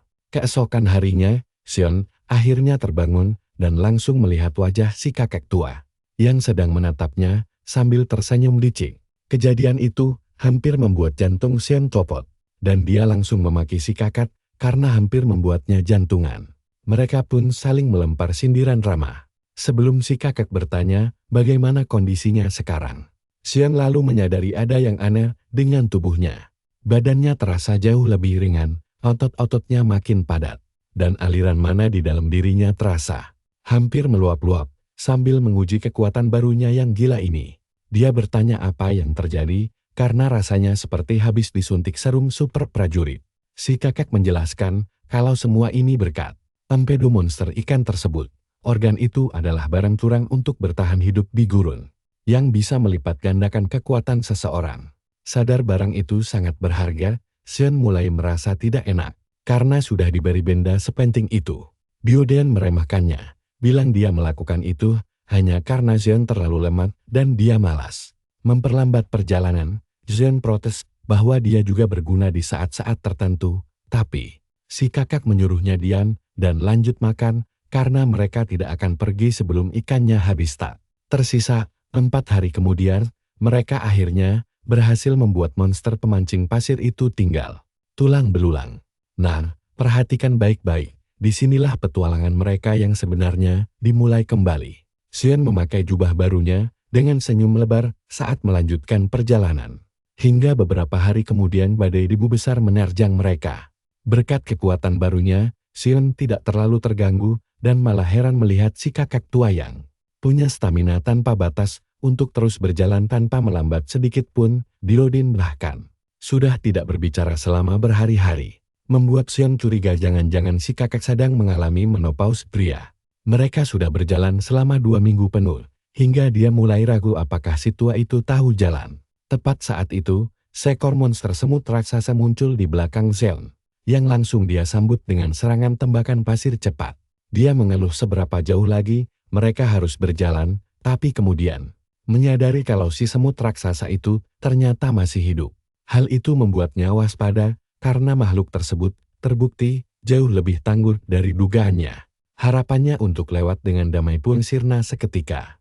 Menggunakan kemampuan manipulasi pasirnya, dia mendeteksi ada gerombolan semut lain yang mendekat dan memutuskan untuk melawan langsung. Sambil menghujamkan tangannya ke pasir, dia memaksa semut itu naik ke permukaan tanah. Mulai merasa bosan karena harus terus membasmi kawanan semut ini, Xian tanpa henti menembaki mereka dengan pasir. Teknik bertarungnya terlihat jelas sudah meningkat pesat dalam waktu singkat. Kalau dipikir-pikir, hari-hari penuh badai pasir ini justru sangat menguntungkan kekuatannya. Pasokan amunisi tak terbatas ada di mana-mana. Sayangnya, kecepatan jalan si kakek tua benar-benar tidak kenal ampun. Dia tidak pernah melambat sedikit pun dan membiarkan bocah bodoh ini mengatasi gangguan di belakang. Sendirian Xian mengeluhkan sikap tidak setia kawan si kakek. Pantas saja si tua itu masih jomblo di hari tuanya. Saat asik meragukan apakah Bioden mendengar geru tuanya, Xian mendeteksi sesuatu yang sangat berbahaya dalam radius 10 meter. Dia memang selalu waspada dan tidak pernah menurunkan pertahanannya. Hal itu membuatnya bisa bereaksi cepat tiap kali monster sihir muncul. Tapi kali ini berbeda. Sesuatu yang dia rasakan saat ini benar-benar membuat bulu kuduknya merinding disco. Ini bukan cuma monster biasa. Kalian dan saya bisa merasakan kengerian nyata di sini. Ribuan semut raksasa tiba-tiba menyerbu keluar dari dalam tanah bagai pasukan kegelapan. Sadar situasinya gawat, dia langsung menoleh ke arah si kakak untuk meminta bantuan. Sadar lawannya kali ini sudah kelewat batas. Namun Bioden hanya menatapnya dingin, lalu duduk santai untuk menonton pertunjukan. Kalau ada popcorn, dia pasti sudah ngemil dengan asing. Xian tahu tidak akan ada bantuan. Lagi pula, dia tidak bisa terus-menerus merengek pada si kakek setiap kali keadaan menjadi sulit. Mustahil si tua bangka itu tidak tahu bahaya besar yang mendekat. Ini jelas sebuah ujian baginya. Mau ada 1.000 atau 10.000 ekor pun, serangga tetaplah serangga. Jadi, dia membentuk bola pasir raksasa untuk mengurung seluruh pasukan itu. Sangat sulit untuk menahannya, apalagi saat gelombang semut baru muncul dan mengacaukan konsentrasinya. Kepercayaan diri Xian langsung runtuh saat dia diseret paksa bagai sekantong sampah. Dia bahkan menantang semut-semut itu duel 1 lawan 1 secara jantan. Bukannya mengeroyok, tentu saja provokasinya sia-sia. Mereka terus mengerubunginya bagaikan gula di tengah gurun pasir. Beruntung, dia melihat celah untuk mengeraskan pasir di bawah kakinya sendiri. dan menjadikannya pijakan untuk terbang. Meski sudah berada di udara, semut-semut itu tetap bisa menjangkaunya dengan membuat gundukan. Semut raksasa, dia pun terpaksa terbang lebih tinggi untuk memantau situasi. Xion pikir dia sudah aman di atas sana, tapi dia salah besar. Siapa sangka semut raksasa bisa saling mengunci tubuh satu sama lain untuk membuat menara hidup yang super tinggi. Dia hampir mati jantungan saat pijakan pasirnya dihentikan paksa. Suara jeritan serangga itu terdengar mengerikan saat mereka mencengkeram erat kaki Xion seolah hidup mereka bergantung di sana. Dia ditarik tanpa daya pada bagian pergelangan kaki lalu dihempaskan keras ke pasir tanpa ampun. Butuh waktu semenit bagi Xion untuk bangkit. Terengah-engah kehabisan napas sambil memuntahkan darah segar. Melihat si kakek masih menonton dengan wajah datar tanpa simpati. Sikap Tulk itu justru membakar semangatnya untuk terus berjuang. Dia ingin membuktikan bahwa dirinya mampu melewati cobaan mematikan ini. Diodan akhirnya menunjukkan sedikit reaksi positif. Dia menyukai tekad bocah itu, meskipun baginya dia tetap saja bodoh. Di dunia hancur yang hanya menyisakan hamparan pasir ini, kemampuan Xion adalah berkah murni. Padahal, dia bisa saja memanfaatkan kekuatan itu untuk hidup mewah. Tapi itu hanya akan menjadi eksistensi yang dangkal.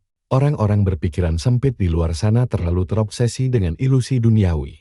Mereka bahkan tidak tahu kenapa dunia bisa hancur seperti ini. Padahal seorang hunter terpilih seharusnya menguasai dan mengevolusi kemampuan mereka hingga batas maksimal. Kekuatan ini bukan sekadar alat perang biasa. Diodin mungkin menjadi satu-satunya orang yang masih mengingat sejarah kelam itu. Mayoritas orang telah melupakan tragedi besar yang mengguncang fondasi peradaban dunia 100 tahun yang lalu. Kala itu, Diodin benar-benar tidak berdaya dan tidak bisa berbuat apa-apa. Dia sudah tidak bisa menghitung berapa banyak nyawa melayang sia-sia di depan matanya sendiri. Teman seperjuangan, tetangga, bahkan keluarganya menjadi korban. Bencana mengerikan itu, hal paling menyakitkan adalah kehilangan putri tercintanya. Dia tidak pernah merasa sehina ini. Kehilangan semua orang penting saat dirinya hanya bisa mematung bodoh. Namun bocah bernama Xion ini sangat berbeda. Dia tidak pernah goyah meski menghadapi situasi yang mustahil sekalipun. Bocah itu punya potensi besar untuk menjadi apa saja. Asalkan dia cukup gila untuk terus menantang bahaya dan menembus batas antara hidup dan mati. Dengan terus berada di ambang maut, seseorang pasti akan tumbuh dengan kecepatan luar biasa. Terlihat seperti sudah kehilangan akal sehatnya, Xion malah tertawa lebar di hadapan pasukan semut raksasa. Di tengah kekacauan pertempuran, dia berhasil menciptakan jurus baru berupa misil pasir bertekanan sangat tinggi. Meski terlihat sederhana, efek serangannya sangat mematikan karena memadukan gravitasi, angin, dan seluruh energinya. Percayalah, perjalanan gila Xion baru saja dimulai. Dan kalian pasti tidak mau melewatkan bagaimana dia menguasai kekuatan dahsyat ini. Yuk ikut gua, kita bakal lihat kekuatan gila yang naik 10 kali lipat ini. Para semut gagal membunuhnya sebelum dia beradaptasi, jadi sekarang giliran mereka yang dibantai. Diodin cuma tersenyum sinis melihat bocah ini begitu bersemangat dengan eksperimen kecilnya. Begitu Xion selesai membombardir para serangga, area sekitar langsung hancur berantakan dan dipenuhi kawah besar di mana-mana. Dia merasa sangat puas dengan hasil kerjanya. Kejadian ini benar-benar harus dirayakan. Xion terlalu sibuk pamer kemenangannya pada si kakek tua sampai tidak menyadari bahaya yang mendekat dari arah samping. Semut terbesar di koloni itu tiba-tiba muncul ke permukaan dan langsung mencengkeramnya dengan rahang raksasa yang sangat kuat. Monster itu merayap tanpa mengeluarkan suara sedikit pun. Mustahil rasanya serangga seperti ini bisa menggunakan keahlian menyelinap tingkat tinggi. Tapi rasa aneh yang tiba-tiba menjalar di dalam tubuhnya membuat semua teka-teki ini langsung terjawab. Dia ternyata terkena racun mematikan. Perlahan tapi pasti, dia mulai kehilangan kendali atas kekuatan mananya. Racun jahanam ini pasti menyumbat titik aliran mana baru yang baru saja dia aktifkan sebelumnya. Sekarang dia terjebak tanpa kekuatan. Yang bisa dia lakukan hanyalah memaki-maki dengan kasar. Tapi semut raksasa itu tentu tidak peduli dengan sumpah serapahnya. Baginya, Xion hanyalah mangsa empuk berikutnya. Saat Xion terbangun dari pingsannya, dia sudah berada di dalam terowongan bawah tanah yang dikelilingi musuh bebuyutannya. Itu adalah sarang semut. Menyadari ada makanan segar datang, sekumpulan larva semut langsung merayap mendekati tubuh manusia yang lumpuh ini. Jeritan mereka yang memekakan telinga dan wujudnya yang aneh sangat menjijikkan untuk dilihat. Setelah memastikan mangsa mereka tidak berbahaya, para larva mulai merayap naik ke tubuhnya, bersiap untuk mencicipi daging segarnya yang lezat. Monster kecil ini cukup kuat untuk merobek kulit dan menggigit apapun di dalamnya. Meski menjadi hidangan utama dalam pesta menjijikkan ini, Xion sama sekali tidak bisa bergerak. Jika terus begini, dia bakal dimakan hidup-hidup. Perlahan, saat pandangannya mulai kabur, ingatan masa lalu tiba-tiba berputar di kepalanya. Apa yang dia lihat dalam kilasan memori menyedihkan itu justru membakar sesuatu yang terpendam di dalam dirinya. Akhirnya, Xion berhasil mengumpulkan sisa kekuatannya untuk melawan racun dan langsung meremukan salah satu larva yang mencoba memakan dagingnya. Melihat mangsa mereka bergerak, semut-semut penjaga yang mengawasi pesta langsung bersiaga penuh. Xion pun menertawakan dirinya sendiri karena sempat pasrah memejamkan mata layaknya seorang pengecut. Hidup ini memang sangat tidak adil. Kilasan masa lalunya tadi bahkan tidak menampilkan satupun kenangan indah. Bagaimana bisa dia mati konyol seperti pecundang di tempat menjijikkan ini? Pengalaman hampir mati ini rupanya telah memaksa tubuhnya melampaui batas dan menambah tanda sihir. Di lengannya, menggunakan pasir di bawah kakinya, dia langsung menghancurkan semua larva jelek di sekitarnya dengan satu ledakan duri tajam. Perhatikan baik-baik bagian ini, pasukan semut langsung panik seketika. Tawanan mereka yang harusnya jadi makanan gratis, sekarang malah berdiri tegak dengan puluhan rudal pasir padat yang melayang mengerikan di sekelilingnya. Saat melihat ke arah lengannya, dia menyadari bahwa peringkatnya telah naik. Kenaikan peringkat ini langsung menetralkan racun di tubuhnya, memulihkan stamina, dan melipat gandakan kapasitas mana miliknya dengan luar biasa. Garis pasir kedua pada tandanya adalah hasil dari latihan keras tanpa henti bersama si kakek selama beberapa hari terakhir. Dari kekuatan murni hingga kapasitas mana, semuanya kini berada di level yang jauh berbeda dibandingkan dengan kemampuan peringkat F miliknya dulu. Namun, meski dia mengerahkan seluruh rudal pasir yang dia miliki, serangan itu tetap tidak bisa melukai sang ratu semut sedikit pun. Serangga raksasa itu langsung membalas, menyerang balik dengan kaki-kakinya yang bergerak sangat cepat. Serangan sederhana, namun mematikan itu bahkan sanggup menghancurkan batu keras menjadi butiran. Di bumi Xion terus menghujaninya dengan tembakan pasir, tapi pelindung sang ratu benar-benar tidak bisa ditembus. Saat ini, dia bahkan bersyukur jika bisa membuat sedikit retakan pada cangkang hitam keras itu. Pertahanan sang ratu sungguh tidak masuk akal. Setelah beberapa kali gagal, dia sadar bahwa rudal pasirnya tidak akan berguna, tidak peduli seberapa padat dan merusak daya hancurnya. Jika begitu, dia harus segera menyusun ulang strateginya. Pasti ada cara unik untuk menghancurkan pertahanan yang katanya mustahil ditembus ini. Serangan hantaman dan tusukan sudah tidak mempan lagi. Mungkin dia bisa mencoba merobek paksa cangkang keras tersebut. Demi melancarkan aksinya, Xion mengendalikan setiap butir pasir yang ada untuk menyelimuti seluruh tubuh sang ratu semut tanpa celah. Dia membayangkan gerakan menarik yang sangat kuat pada cangkang keras tersebut, lalu memutar dan mengupasnya paksa dari dagingnya. Strategi brutal ini berhasil membuat sang ratu menjerit kesakitan yang luar biasa. Sebagai balasan atas tindakan nekat menguliti tubuhnya, sang ratu mulai mengumpulkan mana murni di rahangnya. Dia tidak mencoba menahan tarikan pasir tersebut, melainkan bersiap melancarkan serangan jarak jauh yang sangat mengerikan. Ternyata Xion bukan satu-satunya makhluk gila di dalam sarang semut ini. Kumpulan mana tersebut menghasilkan gelombang frekuensi sangat tinggi yang membuat telinga Xion mulai mengalirkan darah segar. Jika terus berlanjut, kepalanya bisa pecah akibat tekanan dahsyat ini. Pertarungan sengit sebelumnya kini telah berubah menjadi adu ketahanan fisik dan rasa sakit yang ekstrem. Xion mengira rencana gilanya untuk menguliti sang ratu adalah langkah yang hebat. Kalian juga berpikir dia bakal mundur kan? Nyatanya tidak. Siapa sangka pemimpin koloni ini punya kartu as tersembunyi yang membuat mata dan telinganya berdarah. Bocah ini malah menantang maut meski peluang matinya sangat besar. Taruhannya simpel saja, siapa mati duluan, dia yang kalah. Dia benar-benar nekat mati bersama musuhnya, asal bisa menang. Ketegangan yang menyiksa ini akhirnya berakhir saat Xian merasa kesadarannya mulai hancur. Sesuatu di dalam tubuhnya mendadak putus, memutuskan hubungan fisik dengan pikirannya sendiri. Dia tampaknya sudah benar-benar mencapai batas maksimal kekuatannya di sana. Tubuhnya yang tak berdaya tidak sanggup lagi bertahan. Dia sangat muak karena terus-menerus menjadi orang yang lemah. Si kakek tua sepertinya bisa mendengar isi hatinya saat ia datang untuk memungut tubuh Xian dari tanah. Sambil tersenyum santai, Diodin malah memarahi bocah bodoh itu karena hampir saja mati konyol. Secara ajaib, Xian berhasil menyambungkan kembali hubungan antara tubuh dan pikirannya. Hai bahkan sempat bercanda akan membiarkan si kakek melakukan serangan terakhir.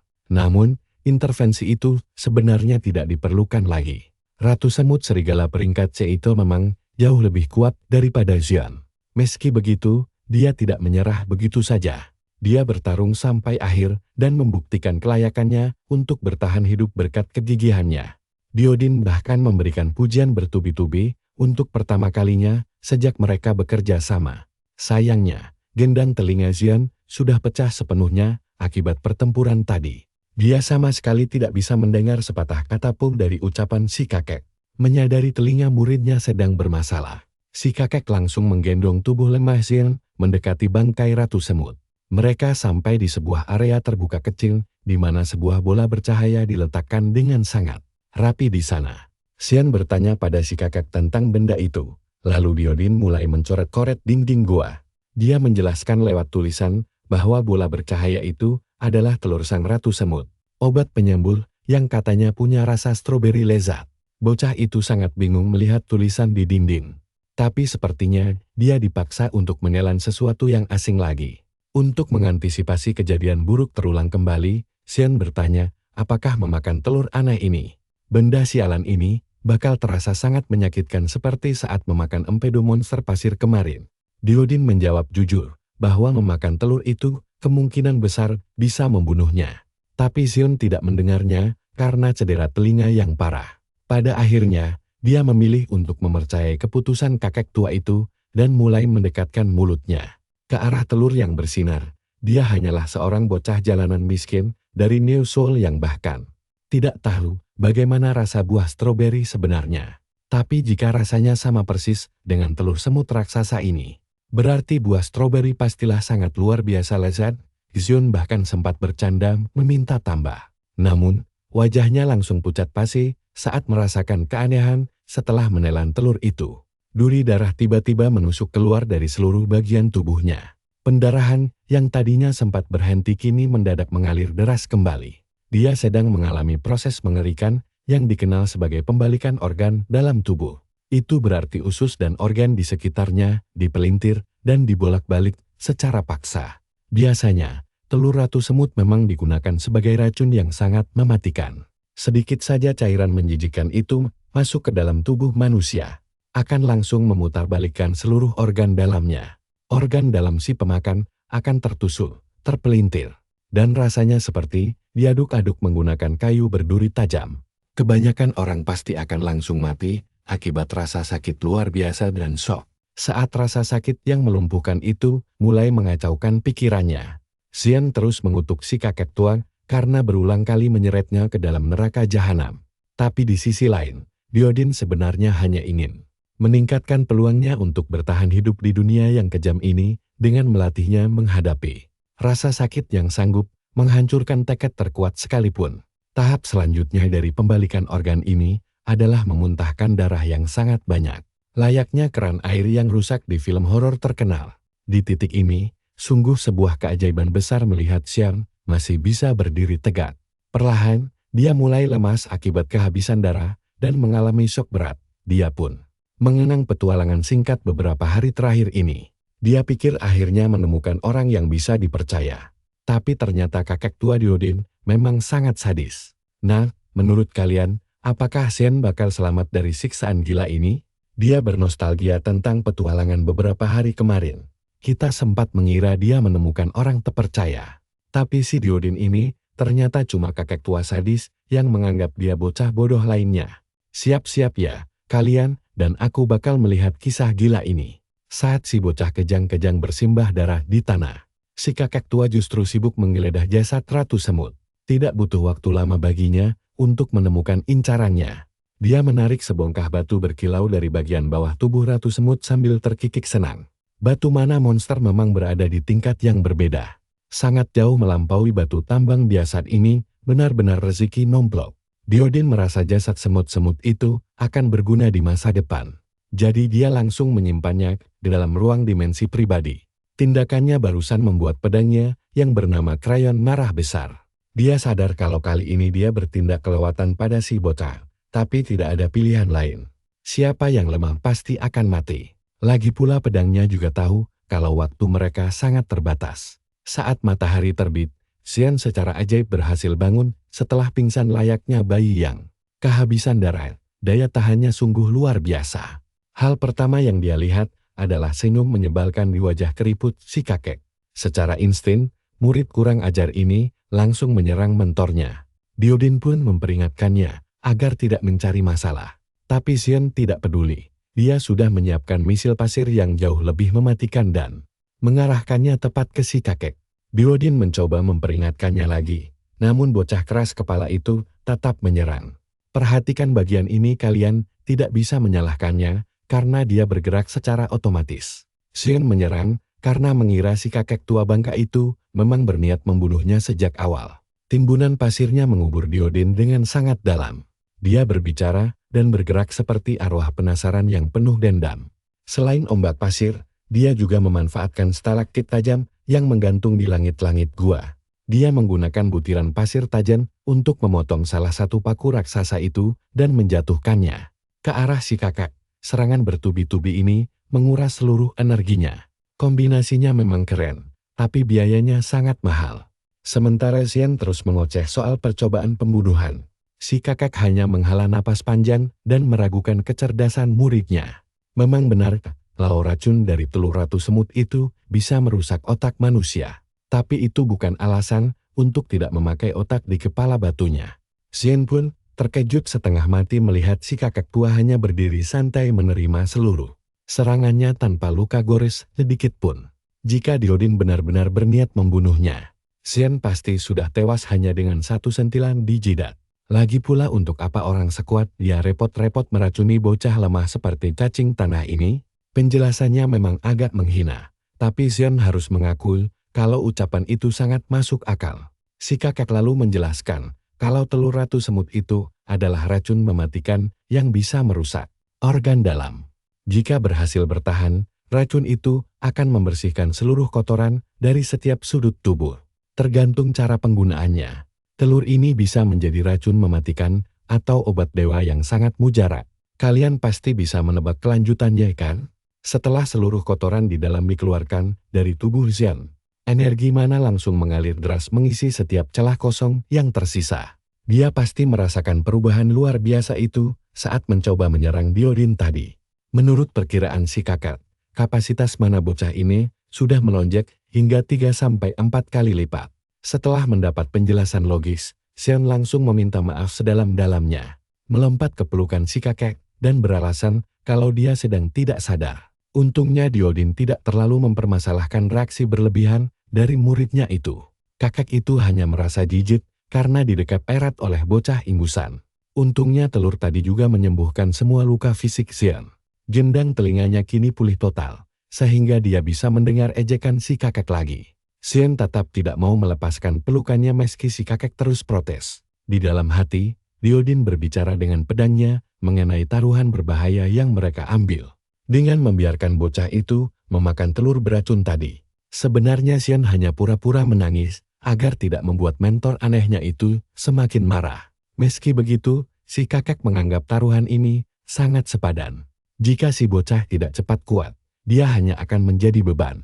Untungnya, judi nekat kali ini membuahkan hasil manis. Diodin mengangkat tubuh Xian dengan sangat mudah seolah tanpa beban.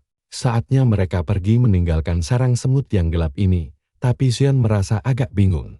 Dia tidak tahu kenapa kakek tua itu menggendongnya lagi padahal dia sudah bisa berjalan sendiri. Karena mereka sudah membuang terlalu banyak waktu di bawah tanah. Hanya ada satu rute tercepat untuk kembali ke permukaan. Begitu si kakek menunjuk ke arah langit-langit gua yang penuh duri tajam. Sion sadar dia akan terluka lagi. Beberapa saat kemudian, ketenangan di permukaan gurun pasir yang sunyi mendadak pecah karena ledakan dari bawah. Mereka berdua melesat menembus tanah. Diodin terlihat sangat menikmati aksi nekatnya. Sementara Xion sama sekali tidak menyukai kecepatan gila ini. Kenapa sih mereka tidak bisa bepergian layaknya orang normal sekali saja? Si kakek mungkin mau santai jika saja bocah bodoh ini tidak tidur selama 4 hari berturut-turut. Diodin bahkan merasa kasihan pada siapapun wanita malang yang akan menikahi muridnya yang payah. Ini di masa depan. Gurauan mereka langsung terhenti saat si kakek melihat sesuatu di kejauhan. Xion sempat sesumbar kalau tidak ada hal lain yang bisa mengejutkannya lagi. Namun dia langsung terdiam 1000 bahasa saat melihat pemandangan di depan. Di depan sana ternempak kura-kura darat raksasa seukuran pulau kecil. Meskipun jarak makhluk itu sekitar 30 km dari posisi mereka, ukurannya yang luar biasa besar membuatnya tetap terlihat sangat jelas dengan mata telanjang.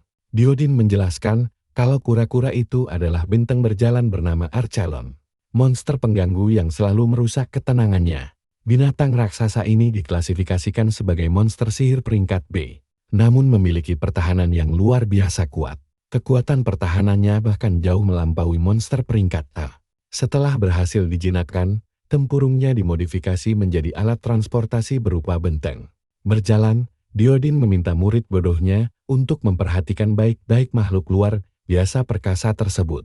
Melihat pemandangan menakjubkan ini, untuk pertama kali pasti akan menyadarkan siapa saja tentang betapa luasnya dunia ini di luar sana. Ada sosok-sosok monster berwujud manusia yang mampu menjinakkan dan mengendalikan raksasa tersebut. Saat benteng berjalan itu melintas di depan mereka, si kakek dan muridnya hanya terlihat seperti butiran debu kecil di sela-sela kuku kaki Archelon. Begitu kura-kura raksasa itu menghentikan langkah besarnya, kita semua pasti penasaran dengan sosok yang melompat turun dari tempurung tersebut. Sepertinya si kakek sangat mengenalnya. Sudah lama sekali sejak kedua orang tua renta ini saling bertemu kembali. Tiba-tiba